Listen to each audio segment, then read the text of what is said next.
మహాత్మా గాంధీ జాతీయ గ్రామీణ ఉపాధి హామీ పథకం స్థానంలో కేంద్రం ప్రకటించిన వీబీజీ రామ్జీ చట్టం అమల్లోకి వచ్చింది.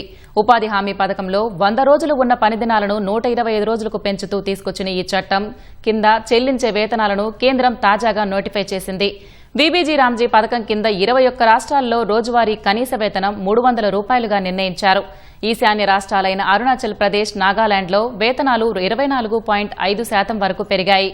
ఉత్తరప్రదేశ్, బీహార్, జార్ఖండ్, అసోం వంటి రాష్ట్రాల్లో 15 నుంచి 25% మధ్య పెరిగాయి. సిక్కింలోని కొన్ని పంచాయతీల్లో మాత్రం రోజువారీ వేతనం అత్యధికంగా 450 రూపాయలు చెల్లిస్తామని కేంద్ర గ్రామీణాభివృద్ది శాఖ తెలిపింది. జాతీయ సగటు రోజువారీ వేతనాన్ని 298 రూపాయల నుంచి 327 రూపాయలకు పెంచినట్లు వివరించింది.